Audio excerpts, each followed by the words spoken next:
El sentido de las propuestas de resolución que, como colofón a este debate sobre el estado de la región o de orientación general, presenta mi grupo. Quiero empezar diciendo que hemos buscado, precisamente para respetar ese espíritu de orientación general, propuestas de resolución que tengan ese sentido y que puedan, en todo caso, concitar el apoyo mayoritario de esta Cámara.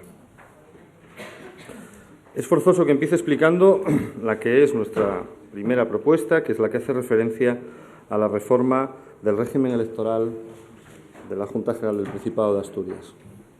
Quiero dejar muy claro que esta propuesta se hace con el espíritu con el que mi partido ha afrontado esta reforma desde el inicio de los trámites en esta Cámara, ya por los principios de este año, con el objetivo de encontrar la mayoría más amplia posible que pueda apoyar esta reforma que ya saben ustedes que nosotros consideramos absolutamente imprescindible y necesaria.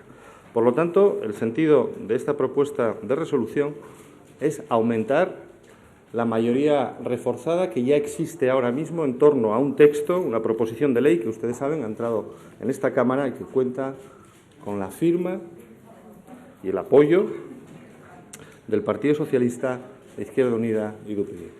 No busca en ningún caso rebajar esa mayoría, que no puede ser un objetivo en nuestro caso, sino aumentarla. Hoy ya sabemos, tras lo manifestado ayer aquí en la Cámara por el presidente del Principado de Asturias y secretario general de la Federación Socialista Asturiana, la escasa convicción con la que el Partido Socialista firmó aquel pacto de gobernabilidad en Asturias con nuestro grupo, pero más allá de la escasa o nula convicción, lo cierto es que el pacto está firmado y rubricado por escrito, y a él nos vamos a tener, a su letra y, desde luego, también a su espíritu. Si los que lo firmaron con escasa convicción y con todas las reservas mentales del mundo lo hicieron en la creencia de que nos volveríamos atrás o de que podrían hacerlo descarrilar en los posteriores trámites de traslado a propuestas concretas de ese pacto de legislatura, se equivocaron entonces y se siguen equivocando ahora. Mira, ayer como punto final a la argumentación del Partido Socialista para hacer creer que yo o mi grupo ha engañado en ese pacto o que somos unos incoherentes que nos desdecimos de aquellas cosas que hemos venido manteniendo a lo largo de este debate, se utilizó una cita referida a mi intervención en el pleno de investidura del presidente Javier Fernández. Y el señor Lastra, avezado diputado de esta casa, amante de las citas literarias, por supuesto, no quiero ponerle ningún problema, pero es cierto que es un amante de las citas, ayer quedó demostrado palmariamente, sabe que las citas, para ser completas, hay que citarlas en su totalidad, al menos los párrafos completos, y no solo las partes que a uno le interesan, porque no hay mayor mentira que las medias verdades, y usted lo sabe. El párrafo completo voy a leerlo, porque si ese era todo su arsenal y toda su argumentación para demostrar el engaño o la incoherencia de este diputado, sinceramente creo que escasas armas tienen en ese debate. Decía yo en aquel debate, somos conscientes de estas dos reformas, y hacía referencia a la reforma electoral y a la reforma del mapa local asturiano, requieren de mayorías reforzadas y sólidas. Se trata de la modificación de normas estructurales de todo sistema democrático y no se pueden alterar por acuerdos de simples mayorías de gobierno. Repito, simples mayorías de gobierno. Y seguía la cita. A su gobierno, a usted, refiriéndome al presidente Fernández, y a su partido, refiriéndome a la Federación Socialista Asturiana, PSOE, le exigimos que en el ámbito parlamentario compartan los objetivos descritos y colaboren en el logro de esos acuerdos. A la razón y el sentido común dejamos el resto. Comparta y colabore. Su colaboración ha consistido en ir a la fuerza a una comisión que ya ayer dejó claro el presidente Fernández que no era muy favorable a ella, ni a esa ni a otras comisiones, y en el momento en que había posibilidad de alcanzar un acuerdo mayoritario, reforzado, cualificado, en torno a una propuesta, se descolgaron ustedes en el mes de julio con una apelación, con una invocación a los grupos de la oposición, pidiéndoles ayuda, para que fuesen ellos los que parasen ese acuerdo que ustedes eran incapaces de parar, descolgándose con la apelación a una mayoría de más de 23, a la unanimidad, a los 2/3, a los 3/5 y finalmente por lo menos a algo más que 23, porque todas esas argumentaciones las han utilizado hasta ahora. Esa fue su colaboración para conseguir ese acuerdo. Y mire, hasta ahora se han utilizado una serie de conceptos: simple mayoría, mayorías reforzadas, mayorías cualificadas.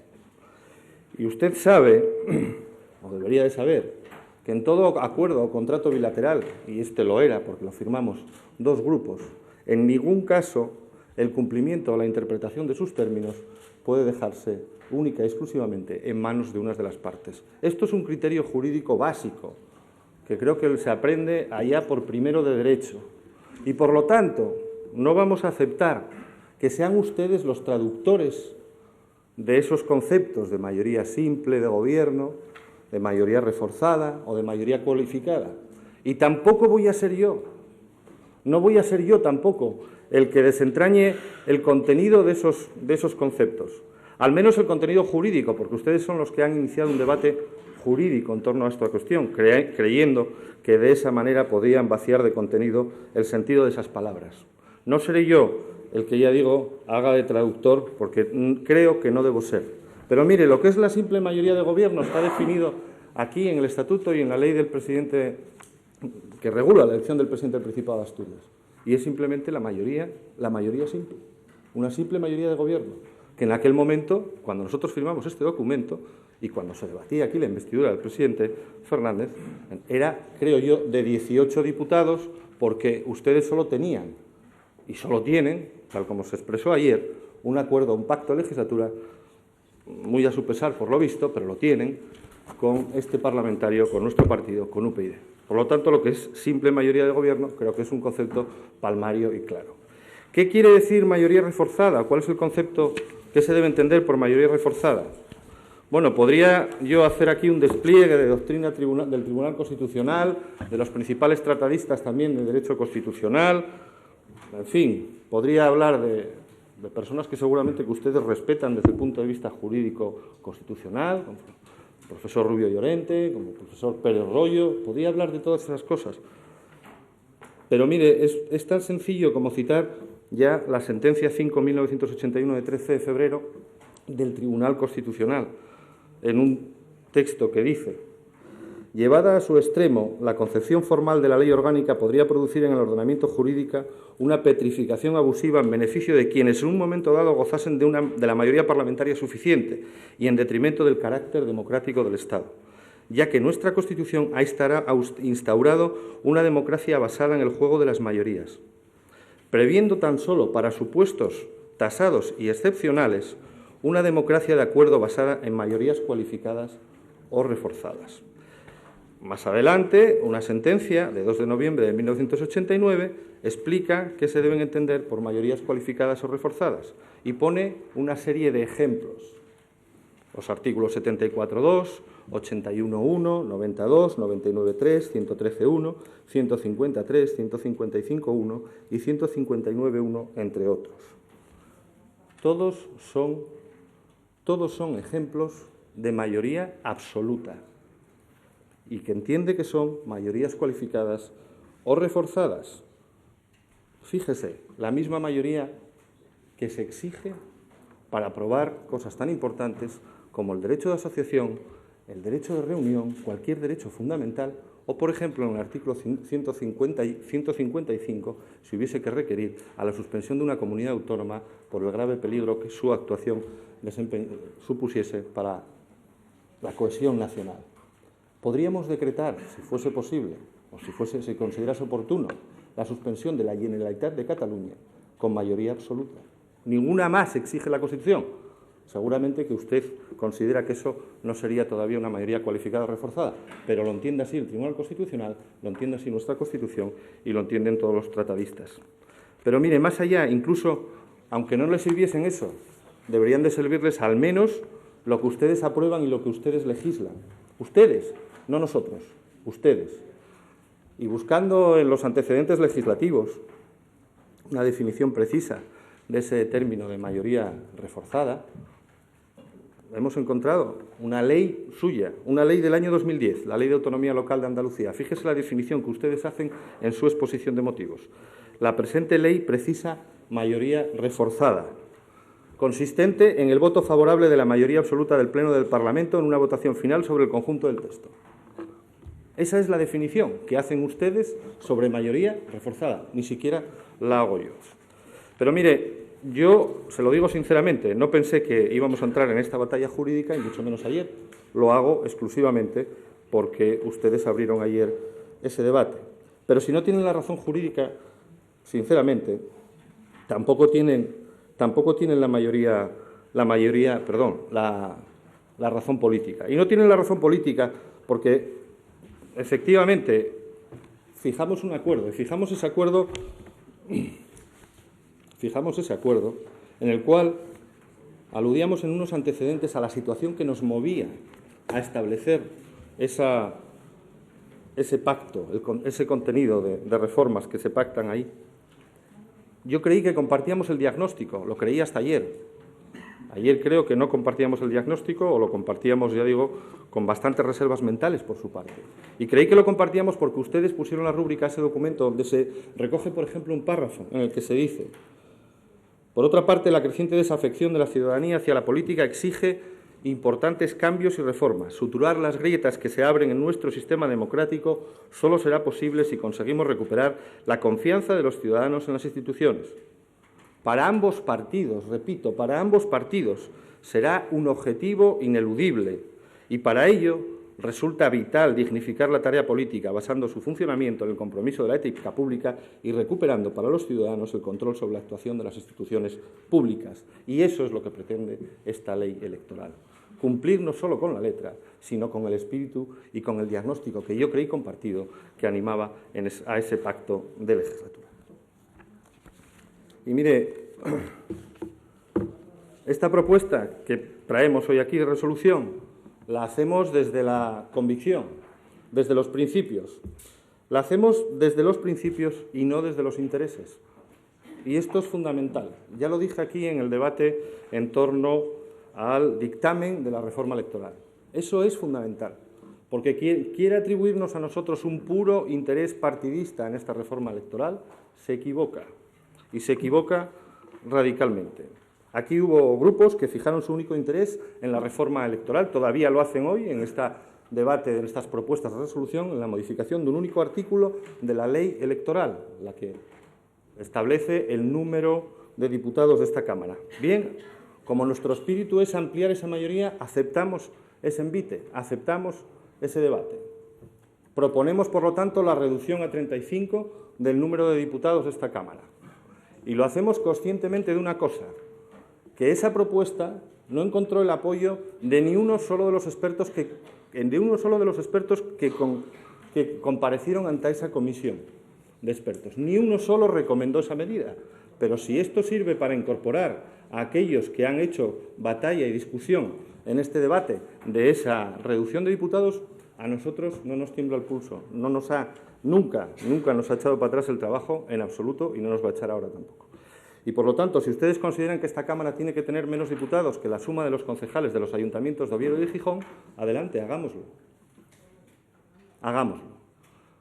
Pero como esta propuesta de reforma electoral, lo dije desde el principio, está hecha desde los principios, y no hay un principio al que no vamos a renunciar, que es a la igualdad del voto y a la proporcionalidad del voto para que esta Cámara sea lo más representativa de la sociedad asturiana, ineludiblemente a esa medida tenemos que acompañar otra, que es la de la supresión de las circunscripciones y establecer una única circunscripción.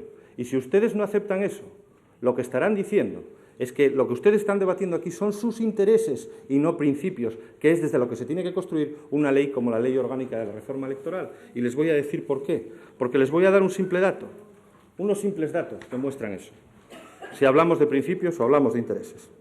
Con la situación actual hay un diputado por cada 26.000 habitantes de la circunscripción central, frente a uno por cada 15.000 habitantes en la oriental y a 1 por cada 20.000 en la occidental, lo cual supone una diferencia de 11.000 habitantes. Con la reducción a 35, esta diferencia se incrementaría de mantener las 3 circunscripciones a 15.300 habitantes. Por lo tanto, la sobrerepresentación de esas zonas creo que incrementa bastante. Además, la desigualdad del voto crecería. Una desigualdad que ya existe, porque con la situación actual, donde el voto de un elector de la circunscripción oriental equivale a 1,36 votos de la central y uno de la occidental equivale a 1,30 de la central, reduciéndolo a 35, esas desigualdades se incrementarían, puesto que el voto de un elector de la oriental equivalía a 1,80 de la central, casi 2 veces el voto de un elector de la circunscripción central. Pero además, para acceder a un escaño en la circunscripción oriental hay que obtener unos 5.200 votos, que suponen algo más del 14% de los votos. Y en la occidental hay que obtener unos 6.700, que suponen prácticamente el 12%. Con la reducción a 35 habría que obtener cerca del 18% en la oriental y superar el 13% en la oriental. Olvidémonos de la barrera del 3% legal, porque la barrera efectiva que ustedes estarían creando sería esta, el 18% y el 13%.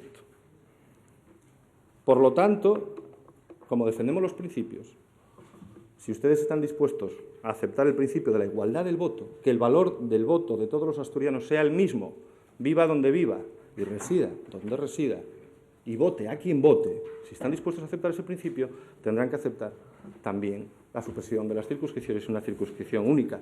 No quiero pensar que esa propuesta lo único que pretenda sea apuntalar este bipartidismo decrépito, lo digo así, bipartidismo decrépito, que es como se configura actualmente nuestro sistema de partidos políticos en España. No quiero pensar eso, como no quiero pensar eso y soy habitualmente bien pensado, pienso que ustedes aceptarán esta reforma, porque además esta reforma recoge también el envite que lanzó ayer el presidente Javier Fernández. Y, por lo tanto, lo único que hacemos, a pesar de que ustedes, a lo largo de todo este proceso, como dije al principio, han colaborado muy poco, ateniéndose incluso a la letra de la ley, han colaborado muy poco a la consecución de ese objetivo, creo que yo les acepto esa propuesta que hacen ahora y añadimos, por lo tanto, otras dos medidas a incorporar a esa ley electoral, que son el control de los fondos que perciben los partidos políticos, la limitación de las aportaciones privadas. Digo limitación y no digo supresión por una cuestión, porque creo yo que ustedes aceptarán que se puedan vender pegatinas y mecheros para financiar campañas electorales. Si ponemos la limitación, ni siquiera eso se podría hacer. O sea, si ponemos la supresión como concepto, ni siquiera eso se podría hacer.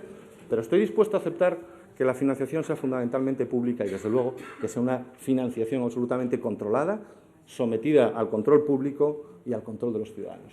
Y segunda cuestión, reducción de las campañas electorales y reducción de los gastos electorales asociados. Por supuesto, en el mundo moderno en el que estamos ahora, no tiene ningún sentido el derroche y el despilfarro con el cual yo creo que no informamos a los ciudadanos, sino que les atosigamos y consumimos unos recursos públicos, muchos de ellos, que deberían estar destinados, mucho mejor destinados a otras cuestiones. Por lo tanto, acepto esas dos propuestas de don Javier Fernández y las incorporo a nuestra propuesta de resolución y espero que el Partido Popular también los acepte. No sé foro porque no se ha pronunciado en estos términos. Sé que en el debate de orientación general del año pasado hizo una propuesta de reducción a 35 y yo creo que estaría perfectamente dentro del espíritu de esta proposición que nosotros ahora presentamos. Mire, usted ayer, señor Lastra, citó a Cicerón y dijo que una cita que yo pensé, sinceramente, no entendía a quién se la estaba dirigiendo. Pensé que se la estaba dirigiendo a su secretario general y a su presidente, porque había una frase que se adaptaba como un guante a la situación que se vivió en el debate de ayer. Usted dijo, el hombre sabio a veces, no digo siempre, a veces sabe rectificar.